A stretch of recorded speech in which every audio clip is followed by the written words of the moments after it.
Hello, this is Jian Chang, majoring in the rhetoric of English department, and I am a doctoral program on Yonsei. Now I'll start my lecture on William Blake, focusing on his illuminated text. So this presentation is one of the class of visual media and criticism of Professor Rankin. If you have any interest in textuality of poems of William Blake, you just have to take the class of Visual Media and Criticism of Professor Goodman, and this class is for graduate students on English department of Yonsei.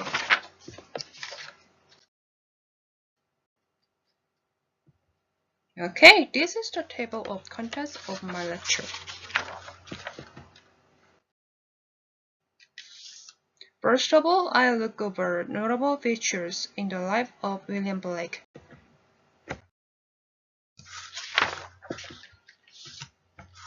Okay, this is William Blake. First, he is one of English Romanticism, including William Wordsworth, John Keats, Percy B. Shelley, George Gordon Byron, and Samuel Taylor Coleridge. Thus, most students majoring in English literature, they become too well known about William Blake. But I think that William Blake is quite unique because of his visions, imaginations, and especially onto his job as an illustrator, printer, and poet. Second, he was apprenticed to engraver James Verschuer of Great Queen Street. So he was on apprenticeship when he was a teenage boy. Next, then he was a student at the Royal Academy in Old Somerset House. Finally, he opened a print shop, worked with radical publisher and radical artist, and illustrated works of early feminist Mary Wollstonecraft. Mary Wollstonecraft is the mother of Mary Shelley, and so she is famous. During his career as an illustrator and printer, he experimented with relief etching skills. This is important because William Blake made a book named Songs of Innocence and of Experience by using this etching method. Okay, now I'll talk about illuminated text of William Blake. First of all, I introduce one of etching skills as a printing method.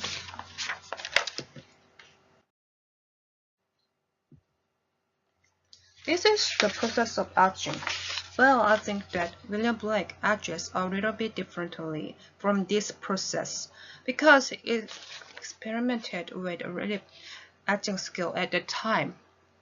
Simply to say, etching process is that we engrave drawings on the copper plate with a pointed pen and dissolve the plate with acid to make drawings clearer. But we should cover wax on the part of the copper plate before acid submerge in order to prevent the acid from dissolving all the parts of the plate. Also, watering and dyeing procedures can be added in order to make clearer images on the plate.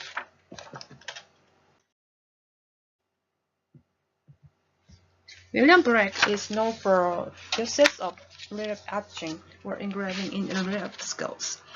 This is quite reversal to previous printing skills at the time because previous printers used integral methods. So these are the printed images used engraving in relief and integral method.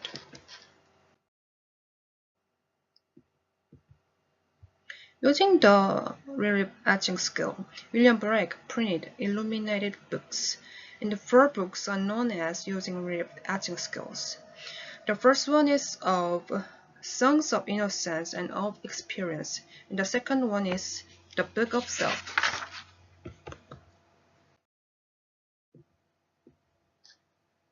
The third one is the Mirrors of Heaven and Hell and Jerusalem.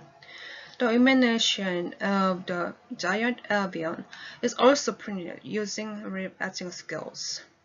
But especially the marriage of heaven and the hell is known as Brecht's visions unto heaven and the hell. Many poetries and illustrations well express Brecht's vision on the Bible, and especially in the marriage of heaven and the hell. Brecht seems to challenge or to break binary oppositions of previous concepts between the heaven and the hell.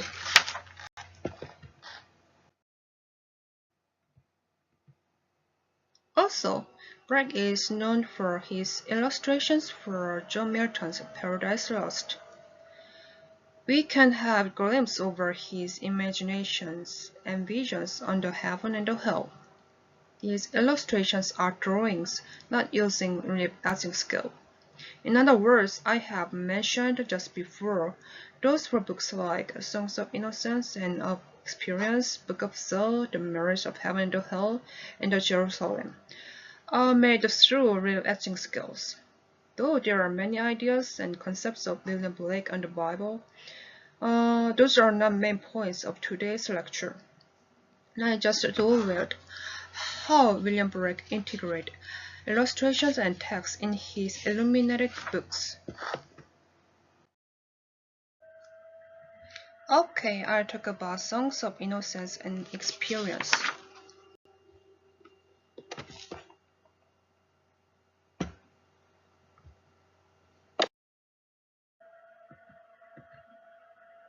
Before we start looking into illuminated text, we'll look over the copies of cover illustrations.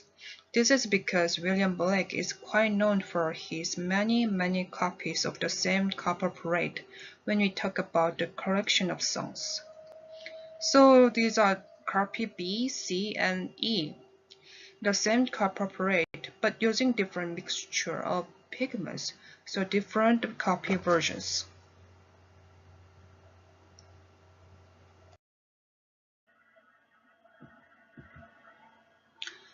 These are copy L, R, and T. About copy R, it is known as William Blake's personal copy until he sold it to John Renan afterwards.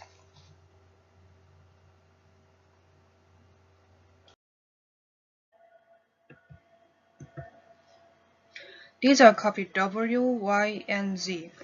As a matter of fact, when printing, Blake used simple and low ranges of pigments earlier, but he used darker and more complicated ranges of pigments later.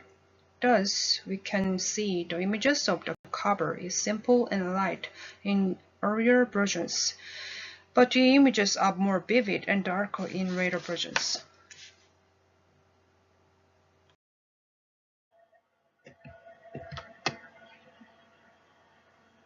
I pick up the work of the Tiger because these versions show stark contrast of his copies. Both the website of William Blake Archive and the video clip on Blake printing process point out that William Blake well uses a kind of special effects from mixture of different pigments. For example, one copy shows his well uses of green ink while printing. Other copy shows uses of yellow ochre or raw sienna ink.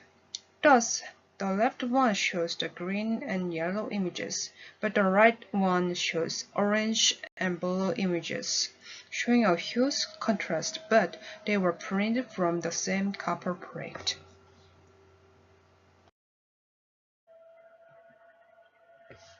This is one of famous pop art works of Andy Warhol of 1960s. By using silkscreen skill, Warhol made numerous copies of Marilyn Monroe paintings. When I saw the collection of all the copies of Songs of Innocence and of Experience at first, the collection of William Blake reminds me silkscreen paintings work of Andy Warhol.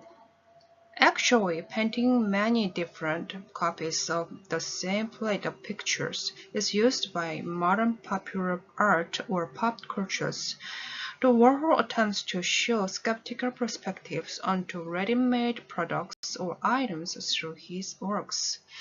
Thus, I believe that William Blake has a huge influence on even modern pop cultures. Okay, I talk about Songs of Innocence as the former part of Songs of Innocence and of Experience. Actually, Blake edged the Songs of Innocence first in 1789. Later, he began penning it with Songs of Experience after 1794, and finally combined both of them. Anyway, I'll talk about the former part of the combined version.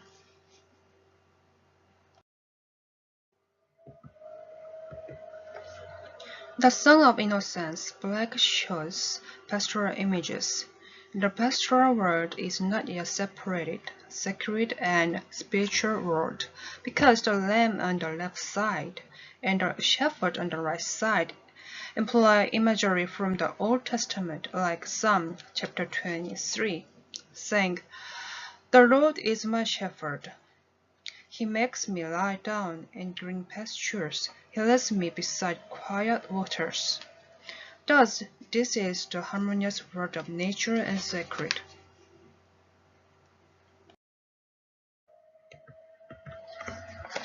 This is another example of pastoral world. In this version of The Chimney Sweeper, we can find out the harmony of human and nature because there are many pairs of woodbine or vegetations between stanzas between the poem. Well, the poem is about a chimney sweeper boy and his sad story. This is the same as the poem on Another Sorrow. Trees and vegetations make a whole frame, and it renders pastoral images beyond the poem's sad story.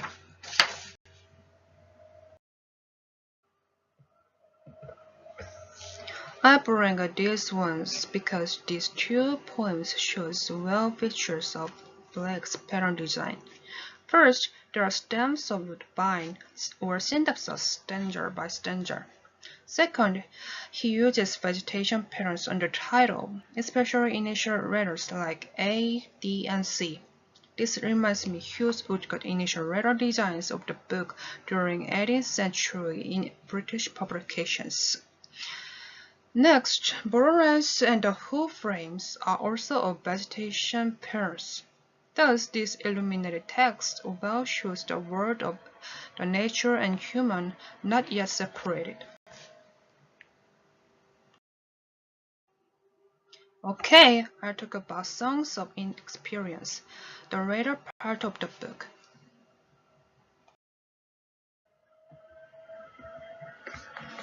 Songs of Experience shows similar pattern designs to Songs of Innocence, like stems of vegetation, but it shows different images than that of Songs of Innocence. Because this is the fallen world after picking up forbidden fruits, the Paradise Lost of John Milton, there are images of the fallen world. For example, we can find out the serpent, a huge snake, at the bottom of the Earth's Answer poem. As in the left side, the poem on the right side also shows dark and gloomy images of lost innocence.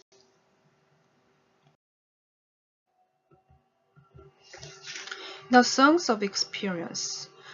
We can find out dark side of the society. People are under sorrow, grief, and they suffer from social corruption, as this is the fallen world after committing the original sin in the paradise. Oh, we can see another version of the chimney sweeper here in the Songs of Experience on the right side. But the illustration is totally different to one of the Songs of Innocence. There are no beautiful images of the nature, only but his depressed facial expressions and dark images.